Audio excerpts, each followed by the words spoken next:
This episode may contain triggers for some members of the listening audience.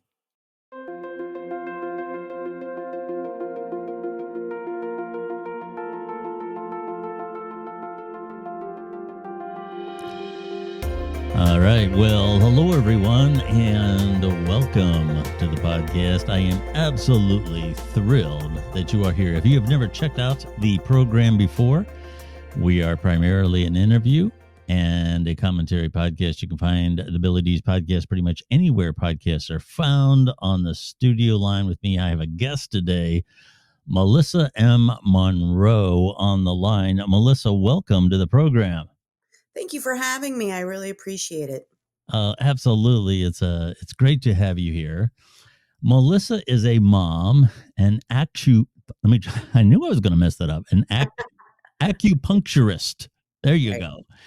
And author of the blog Mothering in Memoriam, and host of the podcast This Club Sucks: Grief Support for Parents After the Lasagnas Are Long Gone. She lives in Los Angeles with her daughter and dog, but heads to the mountains whenever possible. Now, obviously, we are going to be talking about the loss of a child today to some degree.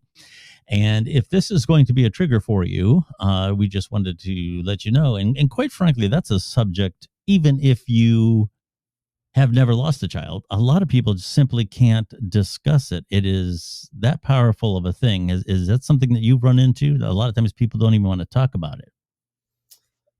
Yeah. In fact, most recently when I was trying to book a book signing at a bookstore, which shall remain nameless, the conversation went from very welcoming and, oh yeah, how about May? And then her entire tone changed when she was looking up the ISBN and saw the entire title of the book, and she literally couldn't talk, and that I felt bad for her, but it does. It happens less than it did right after, and I was very, very, very fortunate to have a really strong community of people who didn't run away from me. But yes, I do find that sometimes. The title of the book that Melissa is referring to is Mom's Search for Meaning: Grief and Growth After Child Loss. And just a brief background here so the audience has some idea of about you and the book. Paralyzed by guilt, grief, and PTSD after her 2-year-old daughter, Alice, died in her sleep of unknown causes, Melissa was determined not to become a victim in the story of her life. While taking the advice she had given to many grief and trauma patients throughout the years, hoping she could create a meaningful life without closure, she took notes throughout her healing process. Struggling to advance her timeline beyond that of her daughters and still eager to be the keeper of Alice's stories, Melissa began to write about Alice's life and the impact of her death. She became her own lab rat, in essence, trying various approaches to healing with the hope that her experience might be helpful to others stuck in the trauma loop. And as we talked about, I'm sure you've heard the adage that, there's widow and widower terms for people who've lost a spouse. There's an orphan for people who lost their family, but there really isn't a term for someone who has lost a child, because it is that bad of a thing. It's a very difficult thing to deal with. Not even the Germans have a word for it. Yeah. And, that's something and that's not to minimize anyone's loss. I've known a number of people who have had very bad times dealing with the loss of a parent. Mm-hmm. And a lot of times, when you consider the fact that your parents have existed every minute that you've been alive, and all of a sudden when they're not there anymore, that can be an eerie feeling. That can be that could be a very eerie feeling. And so, loss of any kind of this type can be very difficult to deal with. Let's talk about you a little bit. Let's give the audience a little bit of a background about you. Now, you are in LA. Is that where you born and raised, or are you someone who has moved there? I moved here in the 90s.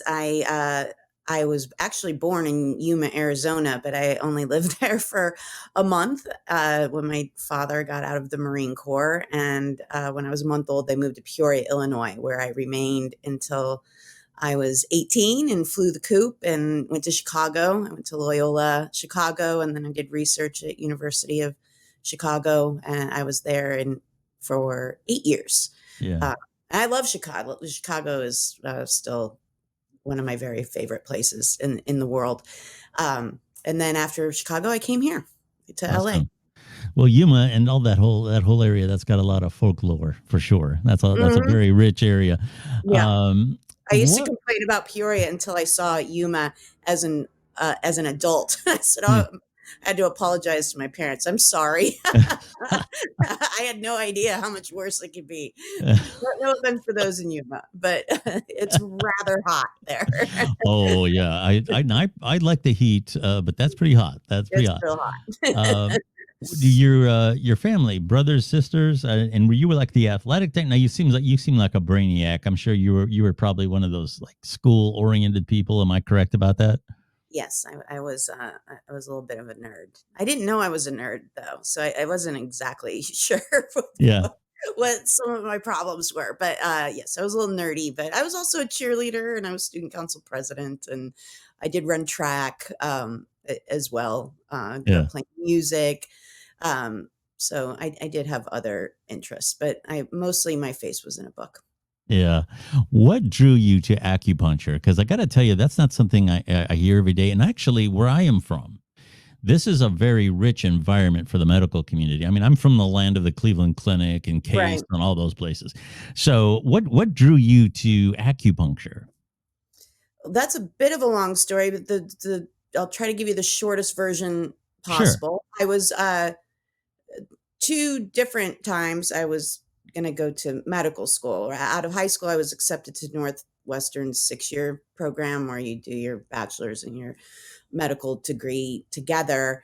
And I was really excited because type A Melissa was real stoked about doing it Yeah. all in 6 years. But then I received a very late offer from Loyola that had a scholarship attached to it. And so when I went to visit Northwestern, I also visited Loyola, and they sweet talked me. I had some scholarships I earned myself, but they gave me the balance, and so free Yeah. college was hard to turn down. And I really liked Loyola when I saw it. There was a period of time I debated whether I had done the right thing, because I was very much someone that like, "Oh, I said this, I'm going to do this," and so I would just march on through whatever Yeah. hellfire existed until I was finished. But I have to say, I really appreciated the Jesuit education that I received at Loyola. And then when I Hmm. graduated from there, I was really just having trouble sending in my stuff to go to medical school, which also was not like me. And I had a teacher for this class, Brain and Behavior, that was actually from the University of Chicago, and he taught that one class at Loyola. And he said, "Oh, where are you going to go to medical school?" And I said, "I don't know. I'm not sending like I don't know what's wrong with me. I'm Yeah. not." And he said, "Well, you might just be having second thoughts. Why don't you come work in my lab, and you'll get publications, and it won't be like you're joining the circus. You'll be employed at at that Hmm. time, the fifth best medical school in the country, and if you decide you want to go, you'll have ins at University of Chicago, and you might find that you're more interested in research or Yeah. something like that." So I did that for a few years while also nursing it. I was a dancer my whole life, Oh while wow. also going through some pretty severe knee issues. And I have to say, I ended up working in the Department of Anesthesiology, and this was like the very early 90s. And it was really eye opening for me to see. Uh, I'm really glad I did it that way. At the time, everyone I knew thought I had a nervous breakdown because I Hmm. didn't go right to medical school. They thought like I really lost it. Um, but I'm glad I did, because I don't think when you're in medical school, you necessarily know exactly what you're signing up for. Yeah. And at that point, I mean, it's still like this, but it was really bad then. I got to see the influence that the pharmaceutical industry had on the practice of medicine. Wow. And Yeah. I thought, oh, wow, I'll be mad every day of my life because I see that these doctors can't always make decisions that are really in the best interest of their patient. They're beholden to insurance companies, they're beholden to Yeah. pharmaceutical industries. And this is not like an attack on Western No. medicine.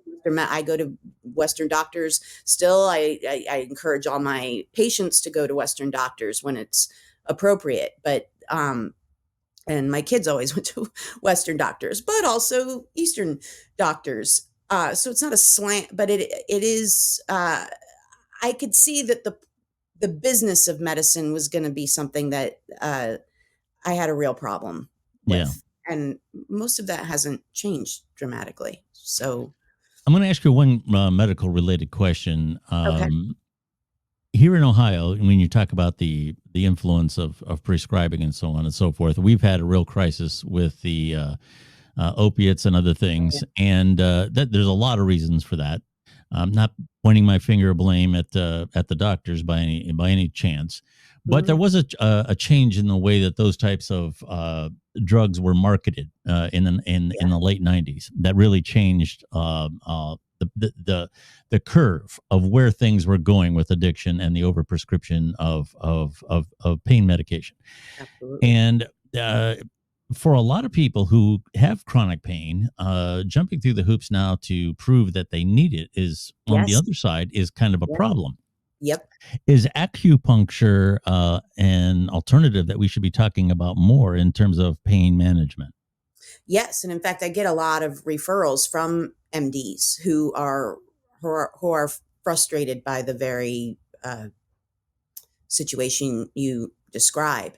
Mm, And for people, for a while, I had some patients who suffered like sickle cell, okay. um, and because the pain is immense, but you have it from childhood Yeah. on, and the doctors obviously don't want to have to prescribe, get kids addicted to opioids, Yeah. especially when it's going to be a condition that's sickle cell is currently not curable. Yeah. So it's a situation to be managed, not cured. Um, so yes, like even Western doctors are incorporating acupuncture and acupuncturists into pain management um, treatment. Interesting. That's very interesting. Let's talk a little bit about Alice. First of all, that's not a name you hear too much anymore. My mom's name was Alice. Really? Yes, absolutely. Aw. That was a common name at one time. Mhm. Tell me a little bit about Alice. Well, she was a pistol. Yeah, We called her the mayor. Alice's generally are. Go ahead. Yeah. She was a morning person in a house full of night owls, so that stood out for sure. Um, we called her the mayor because she would walk through the neighborhood going, I to everybody. But if they came in to, if they came in close to talk to her or try to hug her, she was like, uh, we're just talking here, Yeah. like, I'm not going to press the flesh. You don't get to shake my hand. So she kind of worked the neighborhood like a little politician. We called her the mayor, and she was just already at two very funny and making jokes, and just loved music and was a really easygoing kid. Obviously, from the description that I gave it at the beginning, she apparently, for lack of a better term, just passed away. Mhm. At 2 years old, is that something that SIDS is attributable to? Is that too old for SIDS? That's too old for SIDS. SIDS is a classification of death that's the one thing SIDS and SUDC have in common is that, well, we don't know what causes any of it. SIDS is a classification of death that's assigned when the child is 0 to 1 year old. And SUDC is a classification of death assigned if the child is to 18 years of age. And in both cases, it just means a cause of death cannot be determined after a thorough autopsy and death investigation. Okay, what exactly does SUDC stand for? Sudden unexplained death in childhood. Okay, interesting. So I just to give the audience a feel of what happened. And I don't expect you to go into detail, but they say that, we hear the term 48 hours. Anytime there's an accident, a crime, whatever, the first 48 hours is always the first is always the worst Mm-hmm. because you're completely disoriented. It's like being punched in the face. You're completely disoriented. You're not sure what happened. Can you Mm-hmm. tell us a little bit about how you came upon this and how you dealt with that? Well, I went to wake her up from her nap, and uh, and she was blue and not moving. Mm, And I'm trained in professional level CPR, so I grabbed her, and I couldn't get 911 on the phone. So this all happened within like a millisecond. It's going to take longer to describe this than it did in yeah, actual life. But I just, I knew it was real bad. And I tried to call 911, and it kept saying all circuits are busy. So I just grabbed her and I ran to the front door and I screamed to the void, basically, for other people to call 911, hoping, because I knew I had to start CPR. So I left the door open, um, and started CPR in the doorway. yeah. How do you hold it together in those first couple of days? Mm. Um, well, I had another kid, so Mm, I knew I had to. Um, yeah, hel- Held together might be generous. I was, I don't know really. I mean, divine grace. I really don't know. You don't have a choice, really. yeah. I mean, You you don't have can a choice. choose to die. I think most parents want to at some point, that they might not like have ideation. They might not have a plan, but the feelings and you're right. I talk about the disorientation a lot. The disorientation is really something. It's not the same as other grief. Yeah, I've lost other people and jobs and relationships, and grief was involved in all of those, but none of them made me question whether gravity existed or yeah, if I was standing upright. None of them made me not feel my body. Like I could literally not feel my body. My arm would move and I would think, oh, oh, that's my arm. yeah, Did I tell my arm to move? I don't remember telling my arm to move. Um, so yeah, the disorientation is real. I was just really fortunate that I had an amazing community of people that yeah. basically held me up. Yeah, and that helps so much. I've known a few people that lost a spouse and a child in car Mm, accidents, mm, and I don't know how they got through that phone call when the sheriff called. It's amazing to me what some people in this world have gone through, and I think that's why someone like yourself coming on here and telling your story about how you got through it is so important because there's people out there that need to know that it can be gotten through. yeah, Speaking of getting through it, I think one of the misconceptions about grief is that, and this isn't a negative comment, but one of the misconceptions about grief is that time will heal it. And that isn't always the case. You just have to find a way to deal with it. Is that correct? you have to find a way to allow space for it. I Hmm. think. Um, I was lucky in a way that I was an older parent. I was talking to Rachel Thompson about this morning. Because I was an older parent, my peer group was also older. And what Hmm. if you're older, you've gone through more things. You've Yeah. seen more bad things happen. Your friends have gone through things, and therefore you know better how to handle things. Even though there's no preparation for something like this, but you you're you and your peers have been touched by things that require your big girl or big boy panties, Yeah. and um, that really makes a difference. That said, so I knew that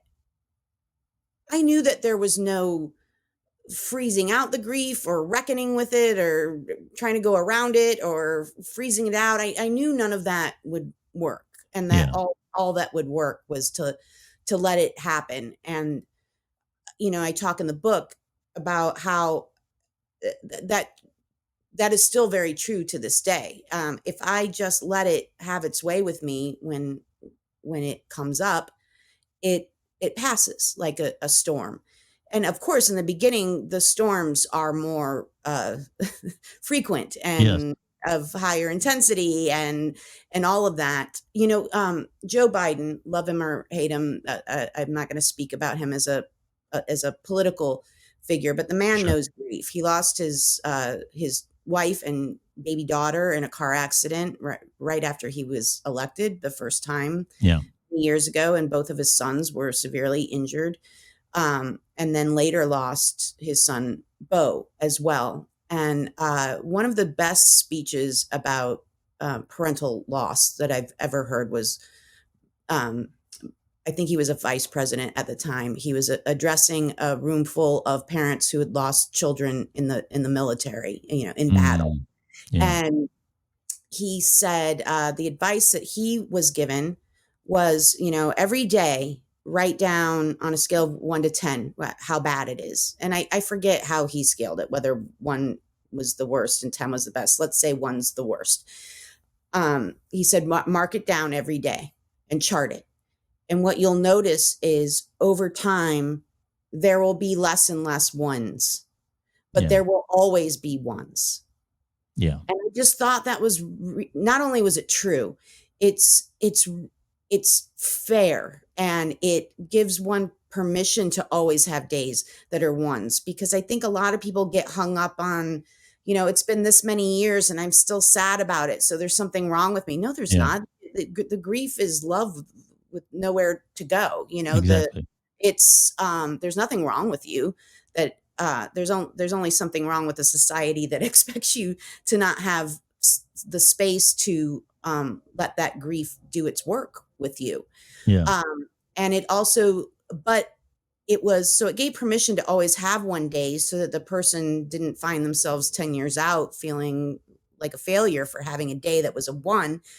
But it also gave hope that it's not going to be this intense 24/7 thing that it is right now for you. Yeah. It's really the best advice I've ever heard anyone Yeah. give. You mentioned guilt in some of the things that you went through.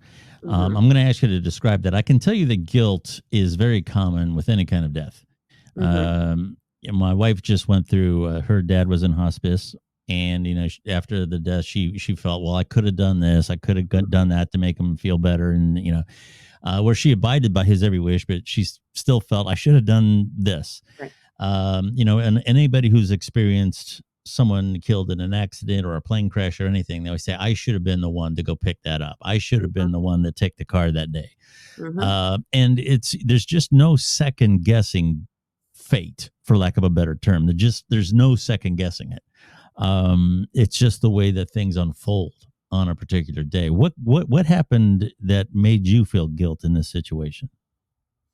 Well, I think first of all, guilt is inherent in any death, regardless of, as you said, and it's really kind of an unconscious or subconscious attempt at control. Like if I would have, it's like a super. uh, in my friend Teresa's upcoming book on grief, she talks about, like, if I clutch this necklace or if I drive this certain way, then these things won't happen. And so I think it's an unconscious or subconscious attempt at controlling that which could not be controlled. I also think that uh, with parents who lost children, particularly, I had so many people say, "You can't feel guilty. You can't feel guilty." And I know. I mean, first of all, logic means nothing Right. when It doesn't. you're in grief. Like, so you can't logic someone out of. You can try, but it's probably not going to be successful Right. until Exactly. until Sure. it until their brain is ready for logic again. And especially if it's a shock and there's trauma involved, that part of your brain is just not really on board yet. But parental guilt is such a huge thing anyway. And as I was telling Rachel earlier today, and I think our generation expects way more of their parents than were expected of my parents, for sure. My parents didn't even know where I was all Mine day. didn't either. I could have been leading a drug cartel for all they knew. I mean, it was just me and my brother were out on our bikes. Like they had no Yeah. clue where I was. So very different. But we feel guilty if they. I write about this in the book. We feel guilty if our kids skin their knee or don't Yeah. share with their sibling or don't eat their vegetables. So if your kid dies, especially for reasons unknown, I think almost every parent I've met who's an SUDC parent experienced that guilt.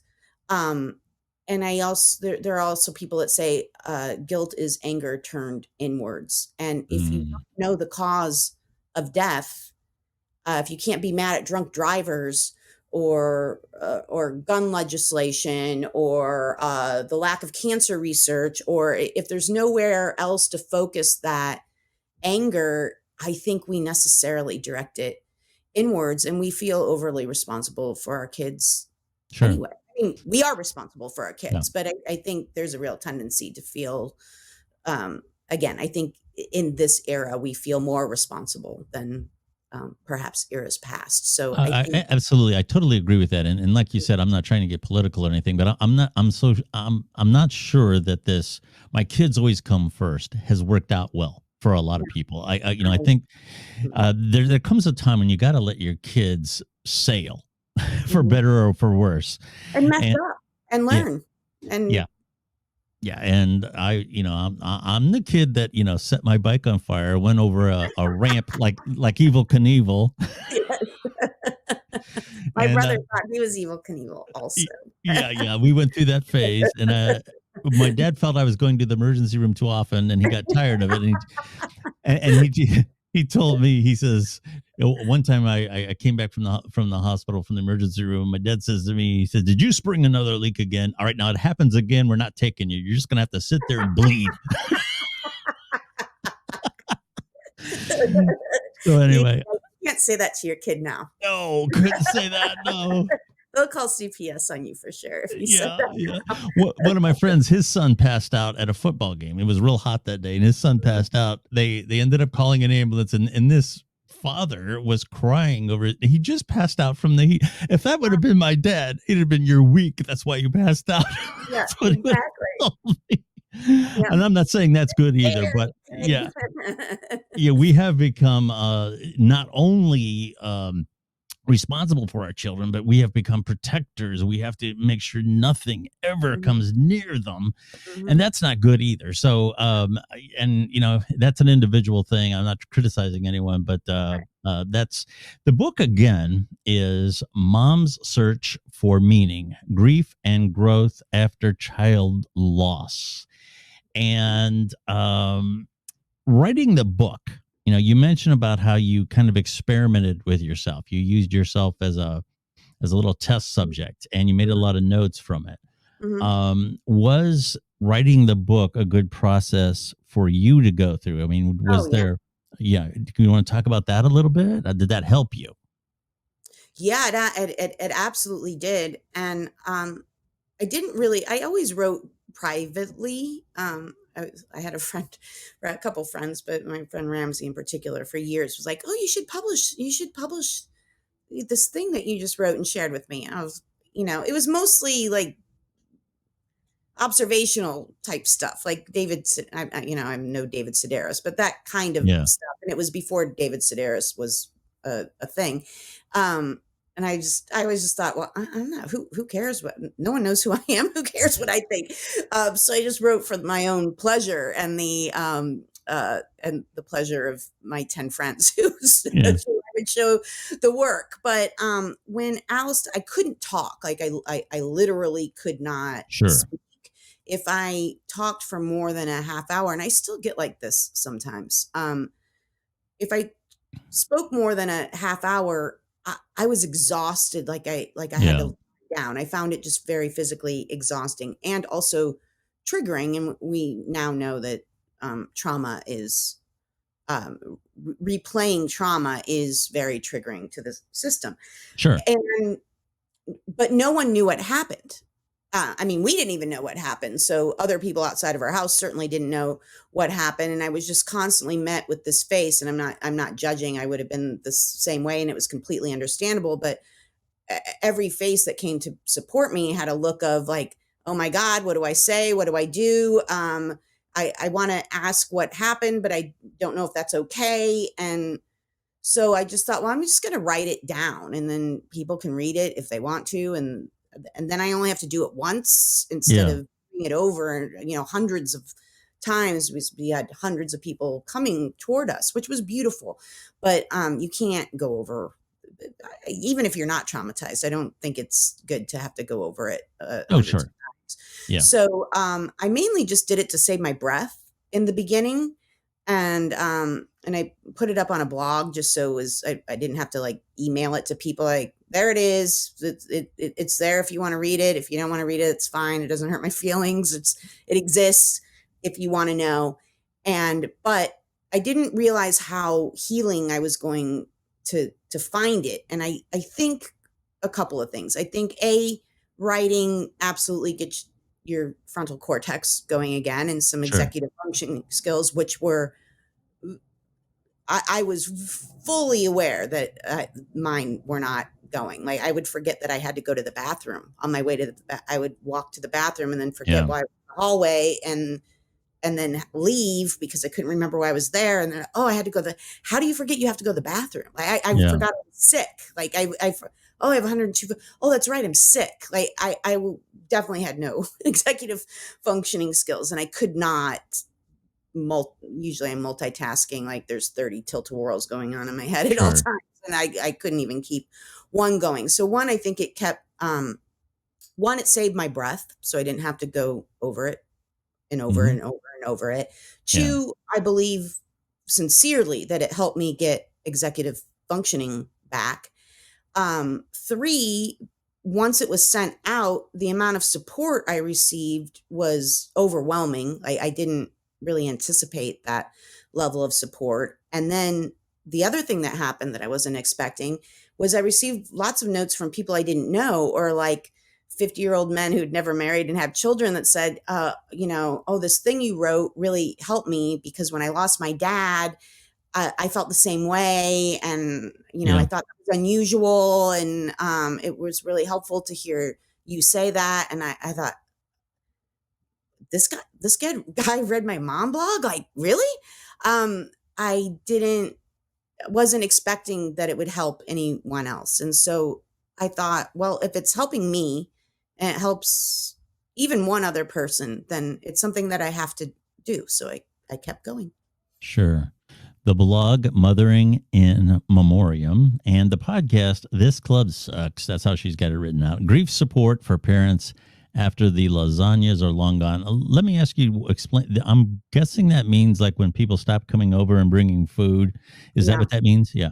Yeah, that lasts about 2 months, I think, in my experience and the experience of many other people. But especially in a case where there's shock or trauma, the grief doesn't really set in until as the shock wears off, Yeah. the grief bubbles up. And so the support that you're not asking for, the support that's effortlessly coming towards you, that doesn't stay forever. I mean, people have their own problems, and there's other people that have, losses and challenges. And um, so it's understandable. Again, this isn't a judgment, but that it's just natural.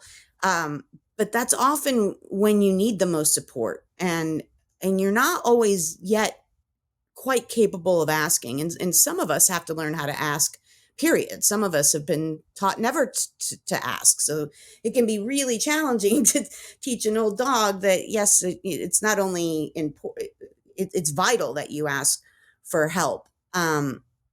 So yes, often the deepest support is really needed when that initial rush of support has worn off Yeah. because it hasn't really sunk in yet. Yeah. I'll just take a moment as a mental health advocate that, sometimes grief can spiral you into depression and a lot of other things. And unfortunately, not everyone has a good support group to begin with. Mm-mm. So it's very important to know how to reach out. There's a lot of resources that are available now that weren't as recently as 5 years ago. Not that it's great now either, but Right. most communities have some sort of a system. NAMI, NAMI.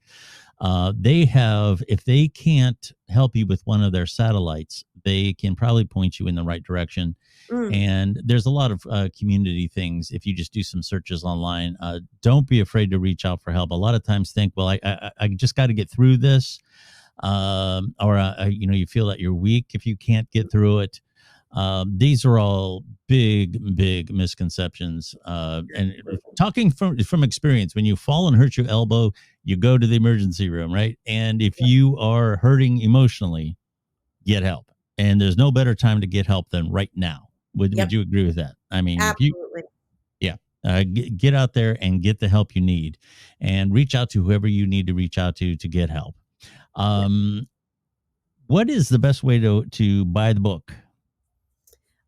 It's available pretty much. Well, I'm not famous, so it's probably not going to be on a bookshelf at a bookstore yet, but it is available to be ordered anywhere. It is available online at Amazon, bookstore.org, Barnes and Noble. I publish directly with Barnes and Noble, so it's easily available there. I think it's pretty much on it's on ebook platforms I've never even heard of because I published it through Digital to Draft. Also, like, do you want this one? Sure. How about that one? Sure. I've never heard of this. Why not? So Yeah. it's available on most all ebook platforms.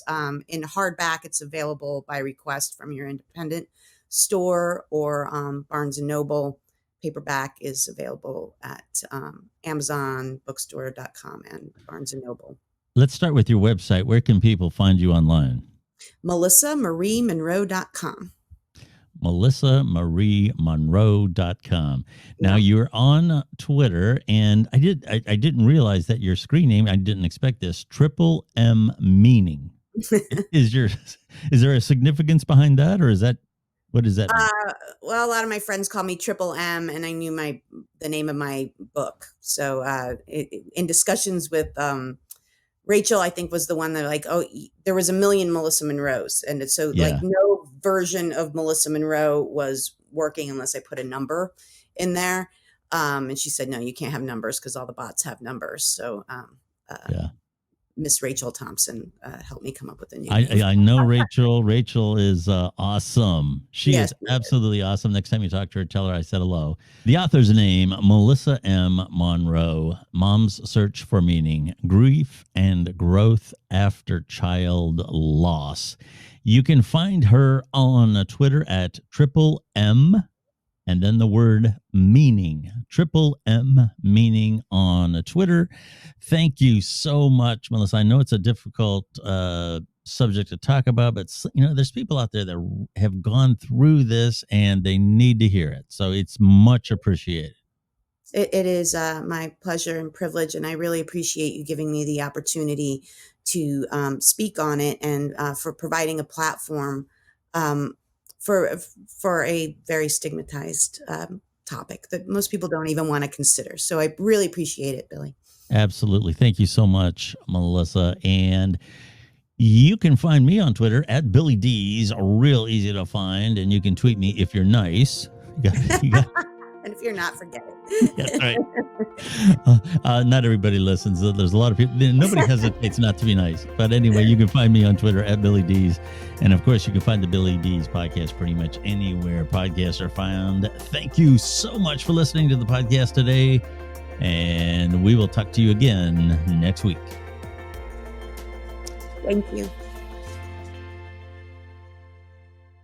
I'm Billy Dees and host of the self-titled podcast, The Billy Dees Podcast. We are primarily an interview and a commentary-based podcast featuring authors and creators talking about their craft, advocates for community issues, and myself and an array of co-hosts discussing current events. There's no partisan ranting and raving going on here, just great content. You can find the Billy Dees Podcast on your favorite platform and on Twitter at Billy Dees. Thank you, and I hope you listen in.